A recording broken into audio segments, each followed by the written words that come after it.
যে মদিনায় যাইবে নবীর দিদার পাইবে, যে মদিনায় যাইবে নবীর দিদার পাইবে, শাফায়াত করবেন শাহে মদিনা।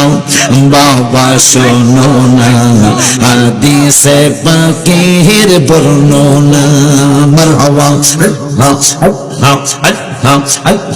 সিদ্দিকে আকবরের দাবি, দেখবি যদি একবার নবী জীবনের আর জ্বালা থাকবে না, যোগ থাকবে না।